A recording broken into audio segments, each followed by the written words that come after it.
right, what's going on, you guys? Nick here with Nick Strength and Power. I've got a couple of interesting stories for you guys today. The first story that I have for you guys today, a major announcement from Keone Pearson. So Keone obviously didn't really have the result that he wanted at the 212 Mr. Olympia this year.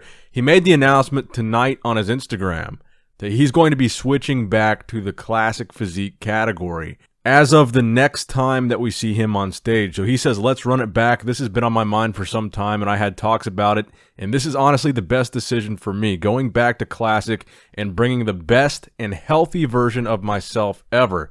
Call me crazy, but watch me make it happen. For everyone that supports me as a rock with me, I truly appreciate you guys. For more in-depth on why I'm switching, YouTube video coming this week. Click the link in bio and subscribe. So a lot of people have been sending me this post, tagging me in this post, asking me what I think.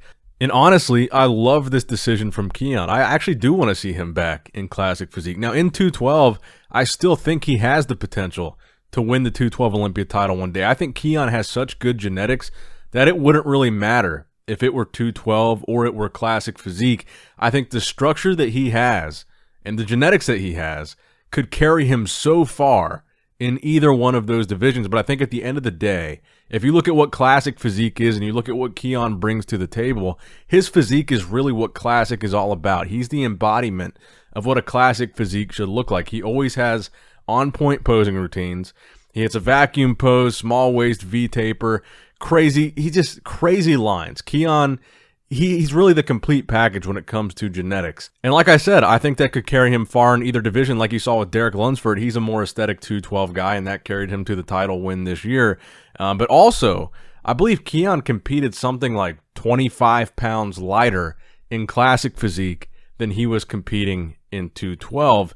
So I think this may have been, and he even says that in his caption, a move towards potentially a healthier route for him to continue competing. And I think maybe, in light of the recent events, I mean, you had the passing of John Meadows, the passing of George Peterson, who switched from classic to 212, and most recently, the passing of Shawn Rhoden. And I would imagine that seeing all that, a young guy like Keone, still early on in his career, is considering, what does 5-10 years down the line look like for me? If I stay in 212 and I'm going to be pushing to get bigger and to fill out for the 212 division, because even this year he wasn't all the way at that weight cap. It's got to be something that is maybe intimidating for him, seeing what's happening to these guys. And because Keone is a shorter guy, his weight limit in classic physique is much lower, which would arguably be the healthier route for a younger guy thinking about the future in the sport, not having to put on a ton of size, not having to compete with much bigger guys, and not having to worry about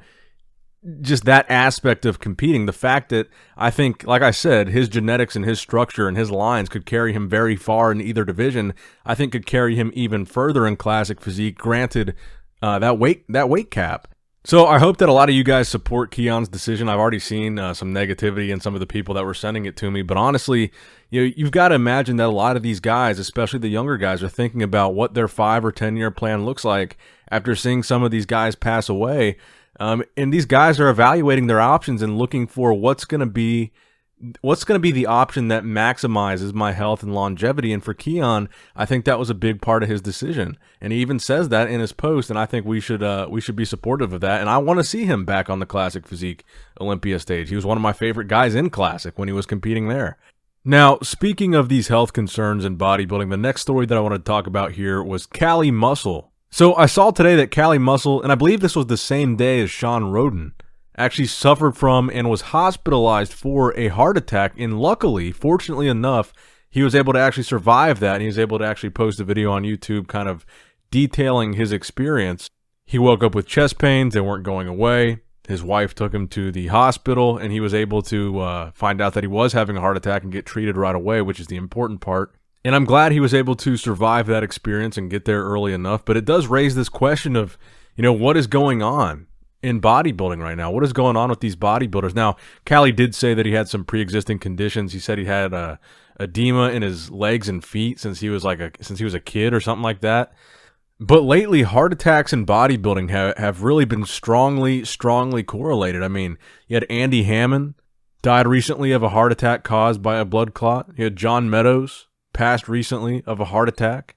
George Peterson's the cause of death remains unconfirmed, but I know that it was a suspected heart attack. Shawn Rhoden's death, also a suspected heart attack. And it seems like lately it's been happening a lot more frequently than it usually does. Heart attacks in bodybuilding have always been an issue. This has always been one of the cause of deaths with bodybuilders, and it is the leading cause of death in men in America.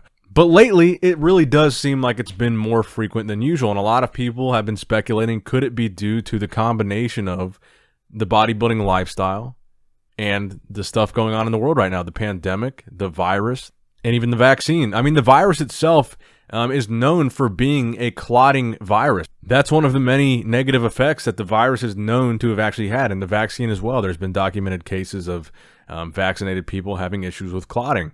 And it really does make you wonder, why right now is this becoming such a bigger issue than it usually is? Is it the combination of the bodybuilding lifestyle combined with side effects of the actual virus, maybe side effects of the vaccine, kind of merging together into just a deadly cocktail? It's no mystery right now that the bodybuilding lifestyle raises several risk factors for heart attacks.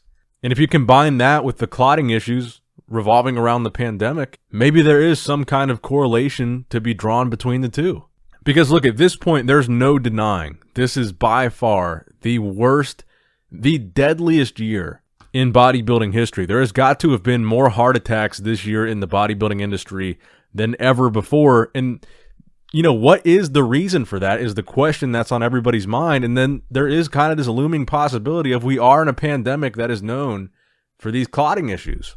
Now, granted, most of the guys that we've talked about here have been 40 plus, which just the average person, just the average male being 40 plus increases their risk of a heart attack. And, Andy Hammond, John Meadows, Shawn Rhoden, Cali Muscle, all these guys are 40 plus with the exception of George Peterson, who was 37, I believe. So could it maybe have been just age and bad luck, age and bodybuilding, or maybe the combination of bodybuilding amidst the pandemic? I don't know. But a lot of people are looking for an explanation right now, and honestly, guys, I don't have one for you. I don't know.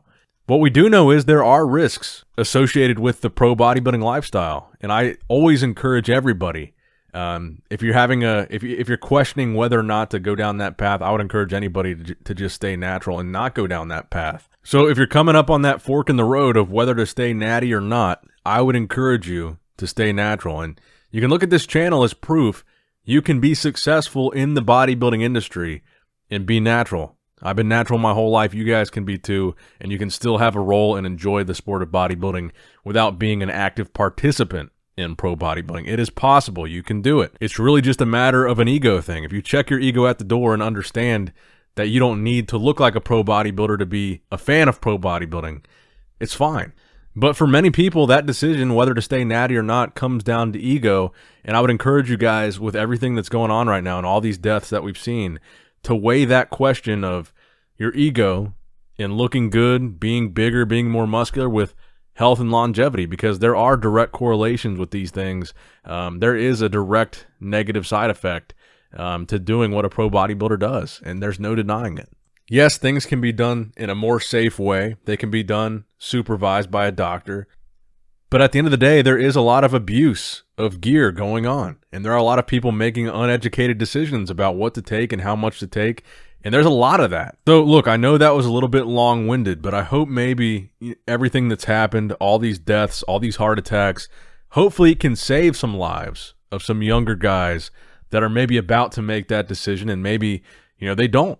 Maybe they live a longer, healthier life because they see what's happening with these top pros. And I don't know what the solution is, guys. I've seen a lot of people saying, well, the IFBB, the Olympia, they need to do something about this. Something's got to give. Something's got to change. They got a drug test.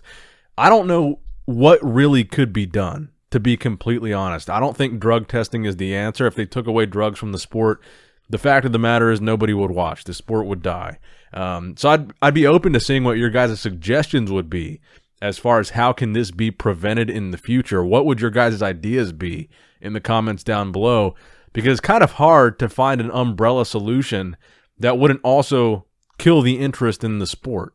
Because part of the appeal of bodybuilding is seeing something that you've never seen before, seeing a physique that you yourself could never attain, that the general population could never achieve on their own. That's why people go to bodybuilding shows, to see something that they aren't, or that they can't be, or that they don't see every day.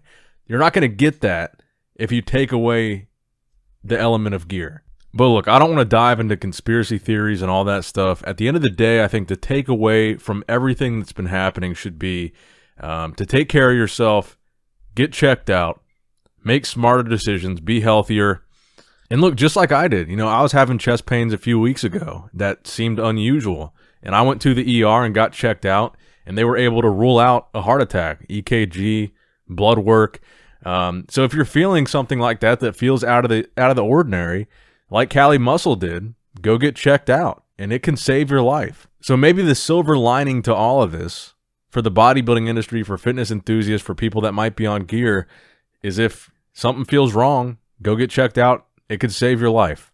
And the final story that I have for you guys today, Nick Walker doing a recent guest post, and we talked about this in the last video, but I got a little bit of a better angle of it for you guys here. Nick posted this to his Instagram page, this video of him doing the guest posing at the NPC, I believe it was the East Coast Championships, where he also gave a really touching speech about the passing of Shawn Rhoden. I shared that in the last video as well. And I'm really excited to see big things from Nick in the future. I think this is a guy, he's the guy right now. He is the guy right now that I think has the brightest future in the IFBB for being so young. And I really like the fact that in his recent post, he has said that he's not really focusing on putting on size. He's not really focusing on getting bigger. His focus is to stay tight during the offseason and to come in sharper next time around. And when we're talking about health issues like we're seeing happen to some of these guys like Shawn Rhoden, it makes me happy to see that Nick isn't going to be pushing it any further, and that Nick actually realizes he's already big enough. He's got all the size, and he proved that this year by taking top 5 at the Olympia. Top 5 in your first Olympia ever is very impressive. And he proved that this year with that placing. He's already big enough. He's got the size to hang with these top guys. So it is encouraging for me to see that, he's not playing this kind of really a stupid game of saying, oh, next time around, I'm going to come in much bigger. I'm going to be 20 pounds heavier to compete with Big Ramy. Because that's not what Nick needs to do, and that would be probably the worst decision for the longevity of Nick's career and his health. People ask me, what could Nick do to improve? What could Nick do to win the Olympia? What would Nick's next step be? And when they ask me that question, I say, really, he doesn't need to improve much from a size standpoint. He's already got what he needs. For Nick to place higher at the Olympia and for Nick to possibly win the Olympia, he needs to come in, I think, sharper and sharper, not bigger and bigger. And then also, I think some guys need to be off. I think Nick is pretty close to having maxed out his frame. But I certainly wish Nick well. I thought his words on Shawn Rhoden were very encouraging. And I think, I see a lot of comments all the time about Nick saying, he's going to be the next Dallas. He's unhealthy. He's going to be the next one to go. And it's like, why are you guys, it's almost like people are wishing that on him. If you're going to be a fan of pro bodybuilding, you've also got to accept that the guys that you're a fan of have accepted the risk that comes with the sport. And all that you can really ask is that they be careful and that they pay attention to their health, and that if they think something's wrong, they get checked out, and that they don't overdo it, they don't abuse it, they don't blast it, they don't try to get too big. And from what I've seen so far, Nick has done a really good job of that. He trains really smart. From what I've seen, his form is really good. It looks like he's a very by-the-book guy, and I'm assuming that he's not overdoing anything. The fact that he says he's not really planning on trying to grow into the Olympia and he's trying to keep it tight, I think is a good sign. But I'm not going to lie, I'm a little bit worried too about seeing some of these bigger, younger guys because, at the end of the day, the sport is a dangerous one. And I don't want to see anybody else pass away this year or pass away ever in this sport. I mean, it sucks to see. Shawn Rhoden, I don't want to go off on a tangent again about Shawn, but he was such a good guy. And you guys saw this weekend how many people shared their experiences with Shawn and what an impact he left on so many people and what an impact all these bodybuilders leave on so many people, specifically kids. These guys are role models to so many people. And to see so many of them pass away so young, it's awful. So I'm hoping that the good thing that people can take away from everything, all these passings, all these deaths, is that hopefully all these young kids watching this are more careful and make better decisions with their health. And maybe they choose to stay natural. And maybe somebody out there right now has been having chest pain or having palpitations or something, and they go get checked out and it saves their life. Hopefully there is a silver lining to all of this. I'm going to leave it there before I rant too much. Hopefully you guys enjoyed the video. Give it a thumbs up if you did. Subscribe if you haven't already. As always, I love you guys. Appreciate you guys. Nick Strength and Power signing out.